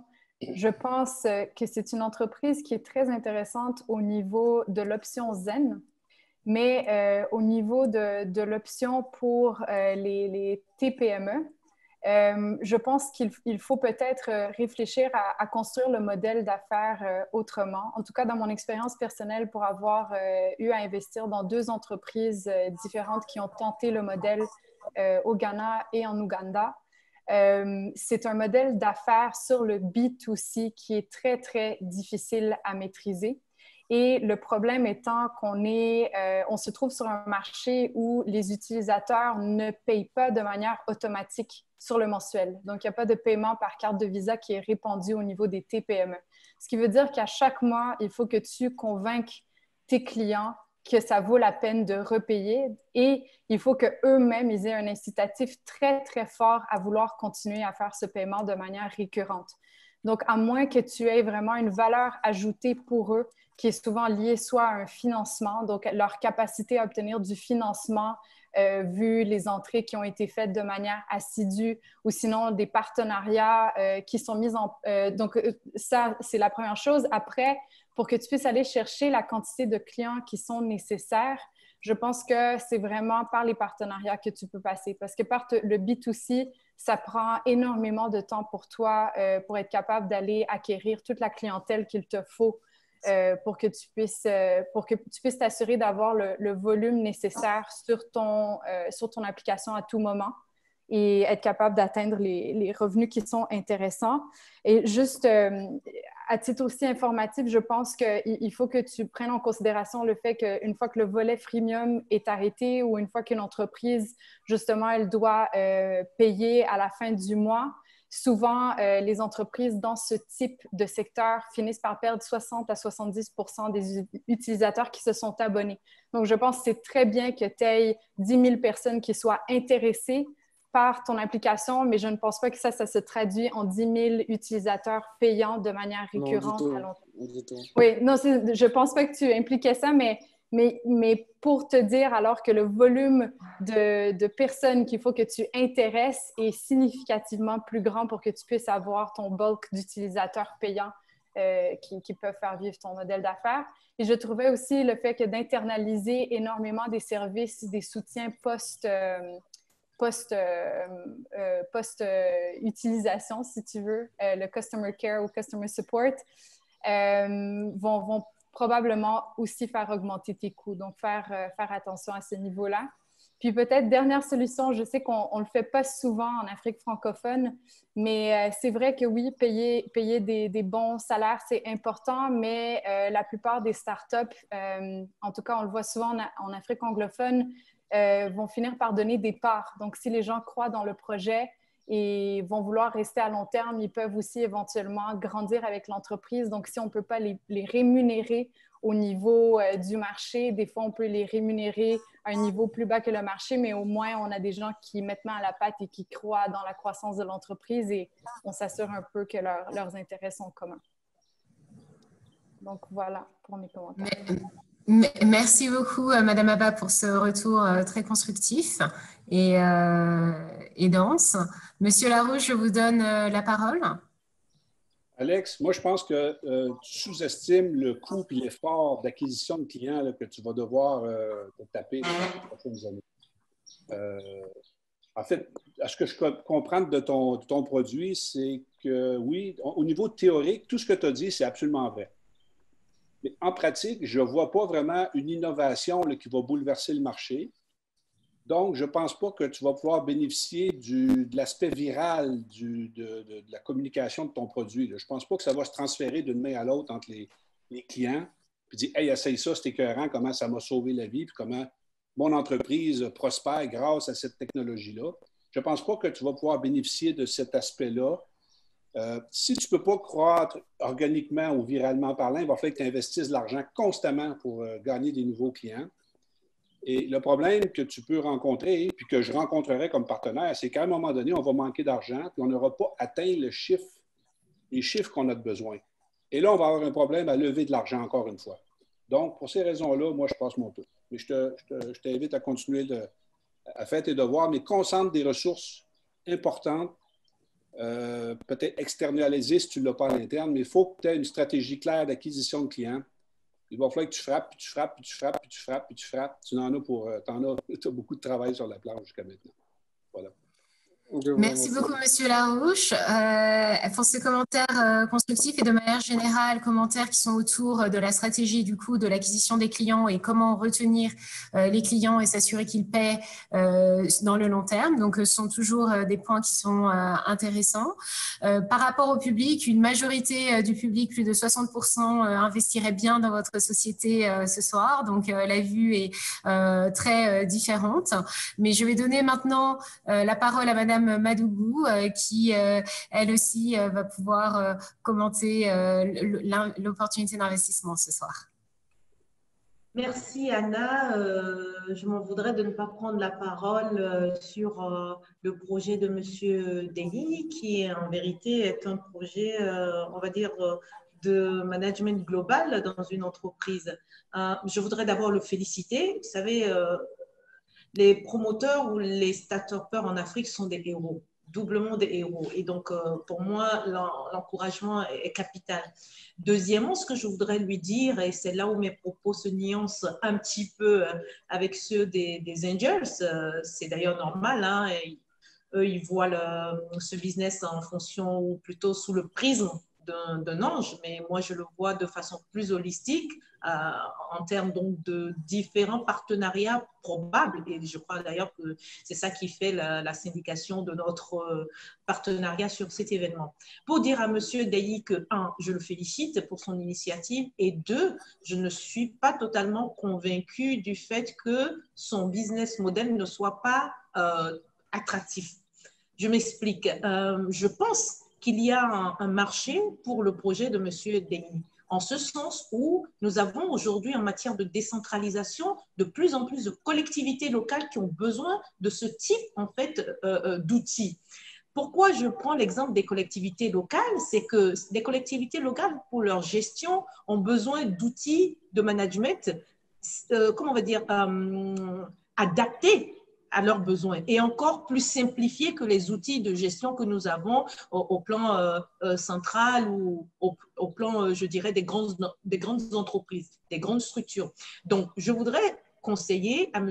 Denis, justement, d'essayer de faire une sorte de spécialisation autour, justement, de la gestion des collectivités locales, parce que le potentiel est énorme, parce que de plus en plus, vous savez, il y a beaucoup de communes dans nos pays qui sont en train de s'ouvrir à la gestion informatisée, à la gestion automatisée. Donc, il y a beaucoup à faire à ce niveau. Et la concurrence, pour l'instant, elle n'est pas rude parce qu'en vérité, les boîtes qui développent ce type d'instruments, pour l'instant, ne regardent que le niveau État, le niveau central. Alors que des partenariats sont possibles au niveau donc, des collectivités locales, des mairies, des communes, etc. Et donc, Monsieur Denis, je voudrais que vous essayiez de spécifier un peu plus cet outil par rapport donc aux collectivités locales. Et deuxièmement, justement, fort de ça, je me ferai le grand plaisir de vous introduire auprès d'autres partenaires financiers qui, je l'espère, en tout cas, j'y compte bien, auront un grand intérêt pour votre projet.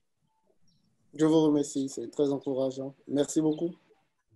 Merci beaucoup, Madame Madougou. Et effectivement, toujours bien mettre en valeur les différents aspects de sa société. Et il y a des segments de vos sociétés qui paraîtront toujours plus attractifs à un investisseur potentiel que d'autres. Donc, bien noté pour l'aspect collectivité. Et bravo encore une fois, Monsieur Denis. Merci, Annette. Merci aux Angels. Je vous remercie pour votre disponibilité. Fantastique. Nous allons passer maintenant au dernier entrepreneur de la soirée, Monsieur Fabrice Kofi, fondateur de Kewa. Bonjour. Ah, Monsieur Kofi, parfait. Ravi de vous voir. Je vous laisse partager votre écran. Vous avez la lourde charge de terminer la soirée sur une très belle note, nous l'espérons. Allez-y, nous pouvons voir votre écran. Le chronomètre commence. Alors, bonjour à toutes et à tous. Je suis Fabrice Kofi, fondateur de Kewa. 40%, c'est la proportion de la richesse créée par le secteur informel dans les pays africains. Et il s'est avéré que ces commerçants qui sont dans le secteur informel, qui créent de la richesse, n'ont aucune traçabilité sur leurs activités. Et donc, on peine à démontrer leur création de valeur. Conséquence, ces commerçants n'ont pas accès au crédit bancaire pour développer leurs activités et pérenniser leurs entreprises.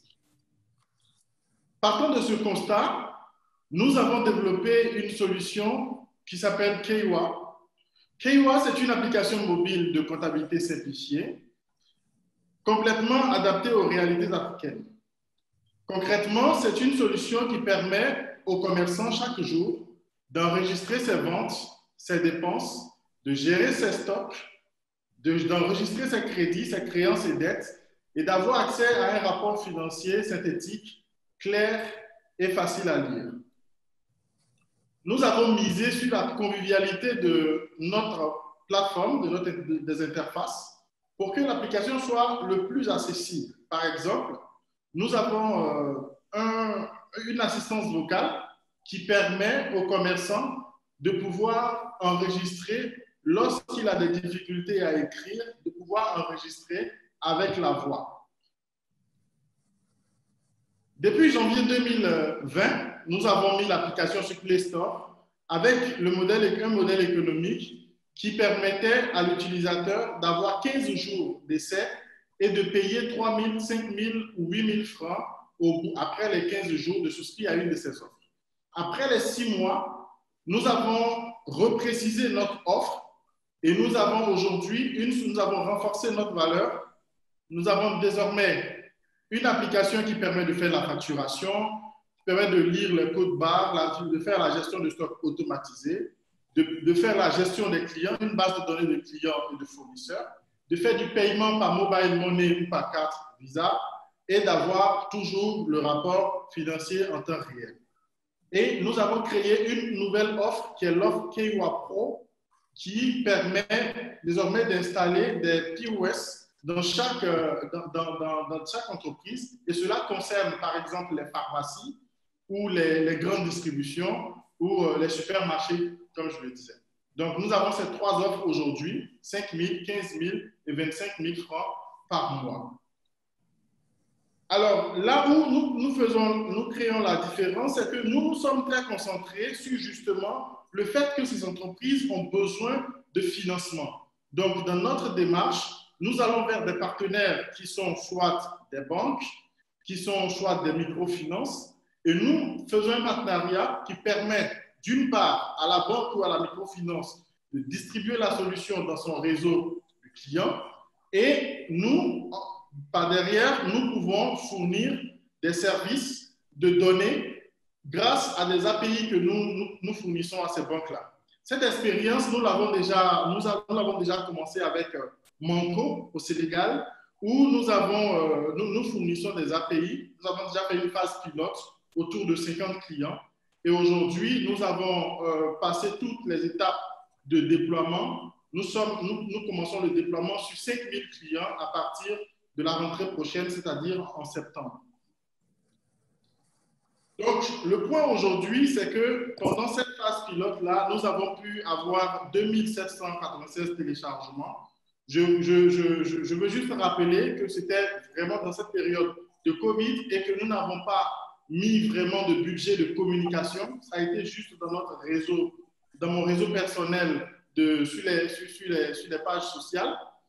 Et aujourd'hui, nous avons un partenaire Société Générale au Sénégal à travers Manco, un partenaire au Togo qui est Finlo, qui distribue et qui prête de l'argent. Et puis, en Côte d'Ivoire, nous discutons avec MTN pour toujours continuer la distribution et nous lier à MTN pour sa solution de Momo Cash, qui est une solution de prêt et de crédit.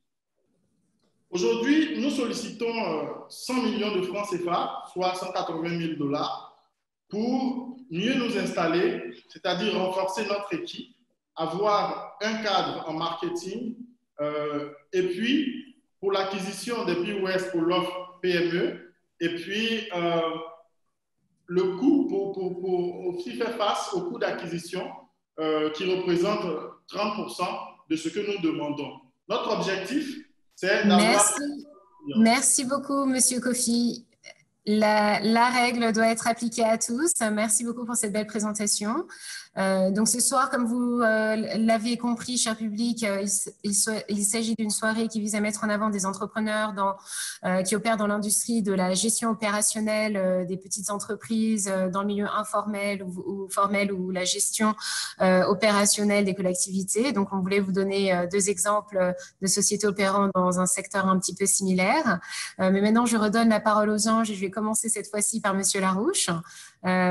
Si vous avez des questions pour Monsieur Kofi ce soir. Oui, Monsieur Kofi, merci pour votre présentation dans un premier temps. Vous êtes 3 co-présidents ou co-fondateurs, à ce que j'ai compris, hein, dans votre équipe. Oui, c'est ça. C'est quoi le background un peu de chacun de ces gars-là là, en 10 secondes? Alors, nous sommes 3 co-fondateurs. Il y a deux informaticiens.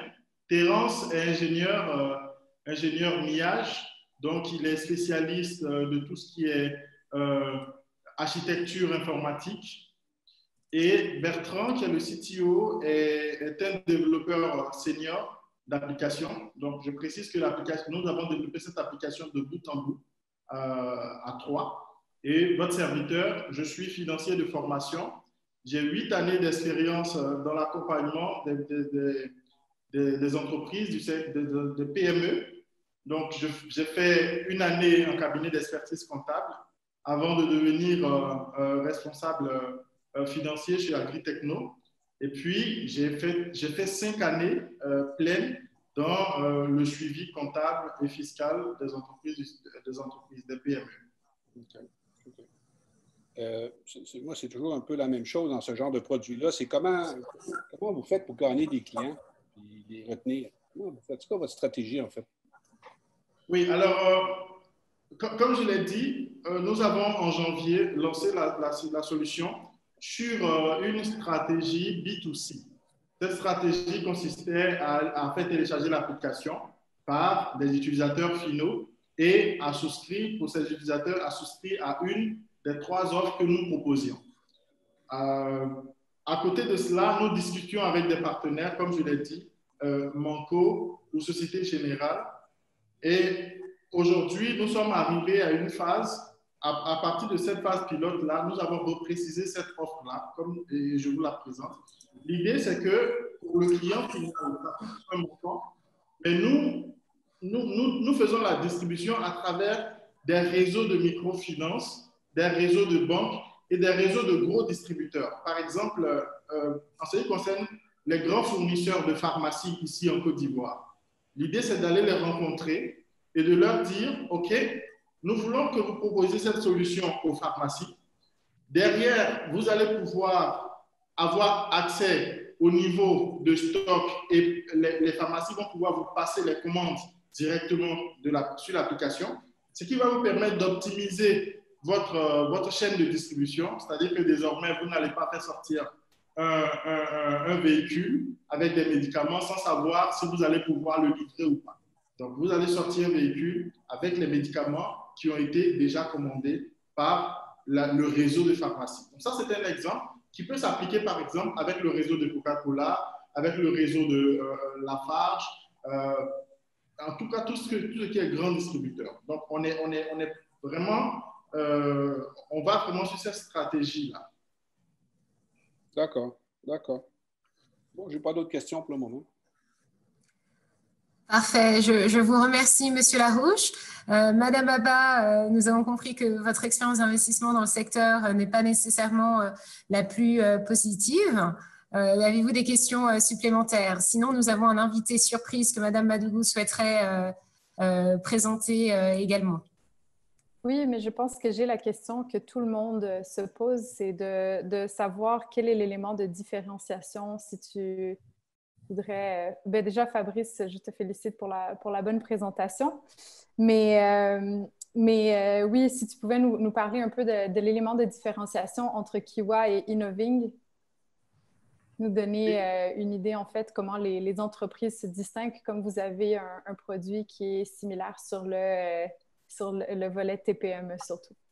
C'est cela. Alors, j'ai cru comprendre que Innoving conçoit des outils de gestion pour les entreprises.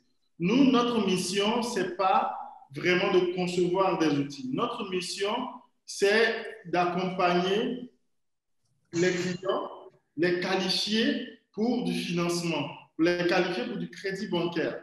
Donc, nous leur donnons la solution à travers, c'est pour cela que les partenariats avec les banques et les microfinances sont des partenariats stratégiques parce que l'idée pour nous, c'est qu'à un moment donné, quand l'utilisateur a notre solution, à un moment donné, il puisse avoir un compte d'exploitation suffisamment lisible pour la banque et pour que la banque puisse lui proposer du financement. Et de là vient le deuxième niveau de notre business model qui consiste à prendre des commissions à chaque fois qu'un prêt ou un financement est octroyé à partir de l'agrégation des données qui viennent de Kiwa. Et est-ce qu'on a encore le temps? Non, c'est l'invité spécial. Je vois. C'est bon. Je garde mes questions. Non, allez-y, je vous en prie. Au final, encore 2 questions. Pas plus de 2 questions, par contre. Allez-y, je vous en prie. C'est bon. J'allais demander, en fait, si c'était possible de parler un peu plus de la gestion de stock. Oui, alors… du volet gestion de stock. Oui, dans l'application, une fois que le commerçant a sa solution, il va pouvoir entrer ses stocks, ses produits. Maintenant, il peut le faire seulement en lisant les codes barres parce que les produits ont des codes barres. Donc, il peut lire les codes barres et les enregistrer directement. Et une fois que c'est enregistré, ce stock est lié aux prochains achats et aux prochaines ventes, de sorte que, de façon automatique, il est incrémenté ou décrémenté selon. Et au bout d'un moment, le commerçant va pouvoir faire un inventaire, ce qui arrive en général chaque 6 mois ou par exemple pour les épiceries, chaque 6 mois ou chaque année, ou en tout cas toutes les entreprises. C'est une obligation une obligation fiscale ici en Côte d'Ivoire, par exemple. Donc, lors de l'inventaire, il va bénéficier d'une assistance de l'application. Donc, l'application va immédiatement afficher tout ce qui est stock théorique. Et une fois qu'il fait le comptage et qu'il entre le stock physique, l'application va lui proposer les différents ajustements à faire. Là où c'est intéressant dans la gestion de stock pour les grands distributeurs, c'est que, comme je l'ai expliqué, nous pouvons lier justement ce stock aux grands fournisseurs. Donc, par exemple, pour un distributeur de ciment, il va pouvoir avoir tout son réseau de ciment et savoir de quoi chacun a besoin, connaître le stock de sécurité de chaque point de vente et pouvoir à chaque fois faire des sorties sur la base des données fournies par Keiwa.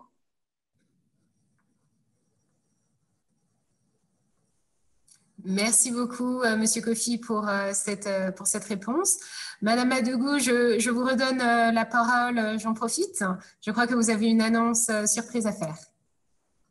Merci, Anna. Et je voudrais d'abord féliciter Gabriel pour son projet qui a aussi une part d'innovation et sans oublier l'aspect adaptation à nos réalités. Donc, bravo, chaque fois qu'on a une notion de réalités endogènes africaines qui sont prises en compte, qui est prise en compte, moi, je suis tout à fait heureuse.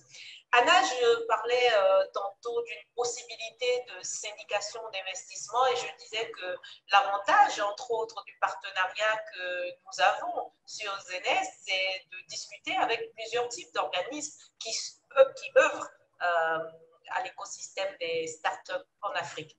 Et c'est dans cette idée que nous avons, par exemple, des partenariats avec des banques d'affaires, des banques d'investissement, des banques de développement et que sais-je encore, et même des structures de coaching. Et ce soir, nous avons le plaisir de donner la parole à M. Paul Arietna, qui est directeur général de EcoBank Côte d'Ivoire, puisque nous avons des startups ce soir qui interviennent en Côte d'Ivoire. Il est également le directeur régional zone UMOA de EcoBank. Monsieur Edna, si vous êtes toujours avec nous, vous avez la parole. Bonjour beaucoup, Madame Madougou. J'espère que vous m'entendez. Oui, nous vous entendons très, très bien, monsieur. D'accord, merci infiniment. C'est la deuxième fois que je participe à ce forum et c'est toujours un plaisir. Mon premier message, c'est de féliciter tous les entrepreneurs, monsieur Denis, Gabriel, monsieur Belmar, qui se sont exprimés aujourd'hui. Et je suis toujours stupéfait, comme l'a dit Madame Madougou, lorsqu'on parle d'entrepreneurs en Afrique, on parle évidemment de héros, de personnes qui, au-delà des contraintes et au-delà des difficultés, essaient vraiment de proposer des idées qui sont nouvelles. Et plus je vous ai écouté, et plus j'ai écouté aussi les anges, plus ça me conforte dans l'idée qu'on essaie de mettre en place, qui est de créer un écosystème qui permet vraiment à tous ces entrepreneurs et à toutes ces startups, surtout dans le domaine du digital, de se connecter, de discuter, de comprendre quels sont les développements. Je vais vous donner 3 exemples qui me confortent clairement dans l'idée que c'est à travers l'écosystème que nous tous, nous allons pouvoir nous trouver le salut. Le premier exemple, tout à l'heure, M. Belmar, dans sa présentation, qui était très belle, mais très clairement, un ange lui a dit, en réalité, ce que tu proposes en termes de besoin de financement, c'est beaucoup plus un besoin de financement d'une DFI, d'une banque commerciale, plutôt que d'un business angel qui apporterait de l'equity. Deuxième exemple, lorsque M. Denis a fait sa présentation, très clairement, on a compris que sur les sujets liés au BFR, une analyse financière beaucoup plus poussée aurait pu faire comprendre que 60% de BFR sous forme d'equity, c'est quelque chose qui est généralement pas dans les standards et qu'il aurait fallu beaucoup plus affiner cette analyse financière-là et se rapprocher certainement d'une banque qui aurait pu peut-être apporter une partie en crédit relais ou à crédit court terme, pendant que les anges auraient pu apporter une partie moindre dans ce cas-là en equity. Et aussi Gabriel dans sa présentation, qui est aussi une belle présentation, mais qui évoque un produit, et c'est un élément que j'ai retrouvé dans les 3 présentations, qui évoque un produit qui commence à devenir un produit beaucoup plus traditionnel, un produit sur lequel il y a beaucoup de compétition, un produit sur lequel le coût d'acquisition de la clientèle est extrêmement élevé, même si on passe par des B2B. Et donc, tous ces éléments me confortent dans l'idée que le salut passe par la création d'un écosystème où les startups peuvent se parler entre elles, où les startups peuvent parler avec d'autres acteurs aussi du milieu financier, que ce soit des investisseurs en equity ou alors que ce soit des apporteurs de dette comme les banques commerciales. Et c'est dans cet esprit-là que nous avons essayé de créer depuis maintenant plusieurs mois, plusieurs chapitres en Afrique, où nous avons des associations de fintech à travers l'Afrique. Et dans ces associations-là, nous mettons toutes les fintech ensemble, avec à côté des banques et aussi à côté des consultants qui peuvent les aider sur des sujets d'éducation financière ou des sujets de management. Tout cela permettant à nos entrepreneurs qui sont des héros d'affiner un peu plus leurs propositions avant d'aller voir des business angels pour aller lever de l'equity. Croyez-moi, à mon avis, ce n'est pas uniquement l'equity qui va vous permettre d'avancer. Vous avez besoin aussi d'affiner un certain nombre de vos business plans. Vous avez besoin aussi d'avoir l'apport de certaines banques sur des crédits d'exploitation à court terme qui vont vous permettre de tenir le bout pendant un certain nombre de mois avant d'aller voir des investisseurs en equity. Donc, on a cette association, ce chapitre qui s'est créé en Côte d'Ivoire. Je vais partager les contacts avec Madame Madougou et Anna. Et par la suite, on pourra voir comment est-ce qu'on peut travailler ensemble pour affiner un certain nombre de projets et même, pourquoi pas, sur certains de ces projets-là, voir comment est-ce que nous, on peut apporter des financements court terme, surtout sur des sujets qui sont des sujets qui nous tiennent beaucoup à cœur. Je pense que le grand enjeu pour nous tous, c'est comment est-ce qu'on peut, dans le futur pour l'Afrique, offrir des moyens de paiement à une population qui est non bancarisée. Et vous avez vu que quasiment la grande majorité des présentations que nous avons eues aujourd'hui tournent autour de ce thème qui est pour moi le thème majeur du prochain siècle pour le continent. Sur ce, je vous remercie. C'est toujours un plaisir d'être là. J'aimerais vraiment rencontrer nos 3 promoteurs le plus rapidement possible au mois de septembre pour qu'on puisse creuser tous ces sujets-là, en discutant aussi avec d'autres startups parce que il y a certains de vos produits qui commencent à être des produits sur lesquels il y a beaucoup de compétition, quelquefois même avec un risque d'être des produits qui sont dépassés. Et je pense qu'il est plus que urgent qu'on puisse se mettre tous ensemble autour d'une table pour pouvoir avancer et pour réussir de manière collective. Merci beaucoup une fois encore, Madame Madougou. Anna, merci pour le temps que vous m'en consacrez et je reste disponible. Non, nous vous remercions, Monsieur Etnard, et merci, Madame Madougou, d'avoir invité Monsieur Etnard. Et je pense que vous avez souligné des points essentiels quand il s'agit d'entrepreneuriat en Afrique. Que effectivement, les banques restent des partenaires financiers à privilégier également. Et c'est vrai qu'on ne va pas cacher, il y a toujours des rumeurs. Les banques en Afrique ne prêtent jamais aux entrepreneurs. Donc, je pense que c'est très motivant et positif de vous entendre ce soir, Monsieur Etnard, et de rappeler que non, il y a encore des banques qui soutiennent nos entrepreneurs et donc effectivement de rester ensemble. Je pense que le deuxième point que vous avez souligné est très important. Il faut apprendre à nos entrepreneurs à collaborer parfois au lieu de toujours se voir comme concurrents ou comme compétition et que c'est en travaillant ensemble sur des projets similaires qu'on peut continuer à avancer. Donc, merci beaucoup pour votre contribution. Et maintenant, je me retourne vers les anges et vers le public également. Seriez-vous prêt à investir dans cette société? Donc, nous allons lancer le sondage. Je redonne la parole à Monsieur Larouche et à Madame Abba, mais je pense que vous avez déjà donné des retours très constructifs à notre entrepreneur. Bon, je peux me lancer. Écoute, Fabrice, moi, dans un premier temps, je pense pouvoir te référer un client. J'ai une compagnie que je connais bien en Côte d'Ivoire qui ont un réseau de distribution, une trentaine de revendeurs installés un peu partout à l'intérieur et dans la grande banlieue d'Abidjan. Peut-être qu'ils auraient intérêt à parler avec toi. Donc, d'une part, je pourrais te référer à cet entrepreneur-là. Deuxièmement, ton pitch m'a inspiré certaines idées. que je pourrais partager avec toi en sein privé, dont une qui peut-être pourrait être un repositionnement de ta marque pour en faire un produit vraiment distinctif. Tu as des idées que je pourrais te lancer. Si tu t'accroches, t'accroches. Si tu t'accroches pas, ça m'enlève rien là, de partager ça avec toi. Et si, par exemple, je ne sais pas, avez-vous déjà été incubé dans des incubateurs où il y avait des espèces de subventions de la part des ambassades et tout ça? Est-ce que tu connais un peu ce circuit-là? Alors, pour l'instant, nous avons eu quelques subventions, essentiellement auprès de Société Générale, auprès du district d'Abidjan, auprès de MTN aussi. Et puis, nous, bon, Elena est là, mais nous avons aussi, nous sommes en pole position pour un prêt à taux zéro de l'Union européenne à travers Kumoy Capital. Donc, voilà.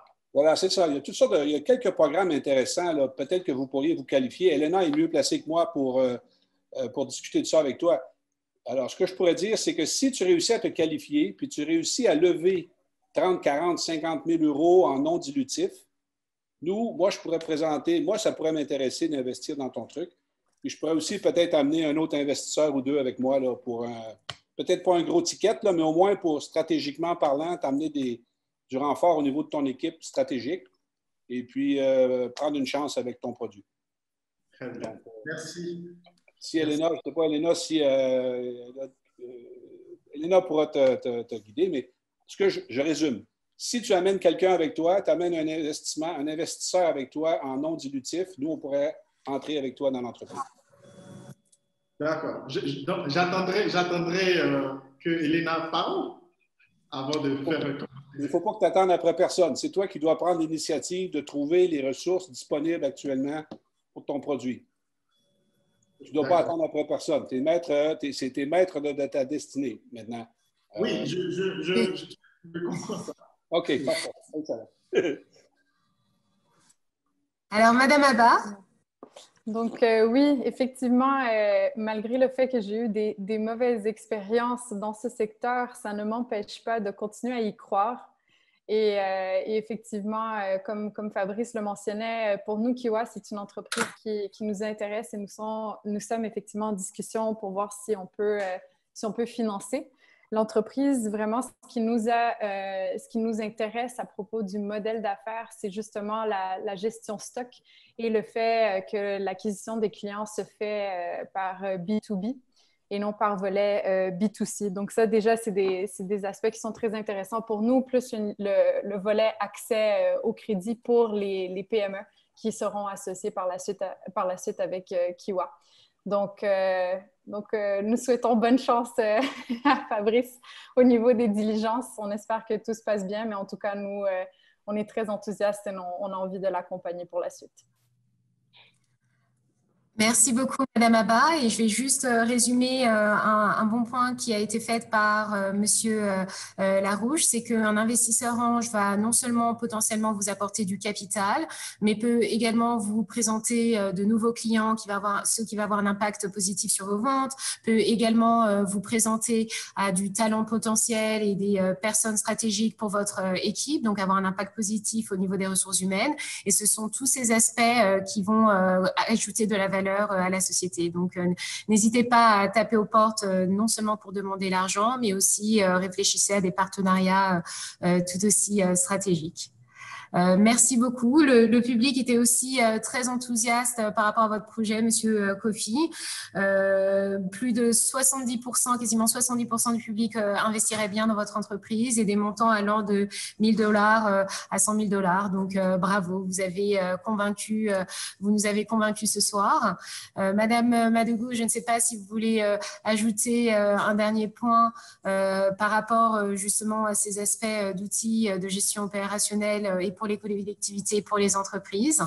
Et une fois que vous aurez commenté sur cet épisode de ce soir, nous pourrons conclure. rien de particulier, Anna, sauf dire que, tout comme M. Kofi, c'était également le cas de...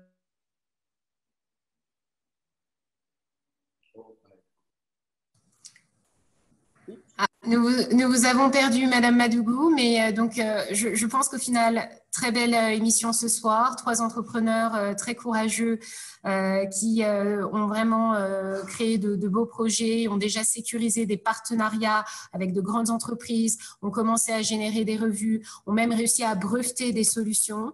Et donc, c'est ça aussi l'entrepreneuriat en Afrique et c'est très positif. On tient vraiment à remercier Monsieur Larouche et Madame Abba pour leur présence ce soir comme investisseurs anges, des anges très, très durs à séduire, mais avec des questions très pertinentes et des retours vraiment très constructifs. Et donc, je pense que c'est apprécié des entrepreneurs et du public. Merci à tous nos intervenants ce soir, Monsieur Bamba, Monsieur Atnar. Et maintenant, je propose à tout le monde de mettre en place vos vidéos pour un dernier au revoir. Et nous sommes très pressés de vous voir pour un prochain épisode le mois prochain, où nous aurons le plaisir de vous emmener soit en Afrique du Nord, soit sur une île. Les discussions sont en cours, mais en tout cas, on va s'éloigner un petit peu de l'Afrique francophone traditionnelle et aller dans une zone encore un peu plus exotique. Merci à tous. Merci beaucoup. Et à très bientôt. Merci. Au revoir. Au revoir et bonne soirée. C'est fou.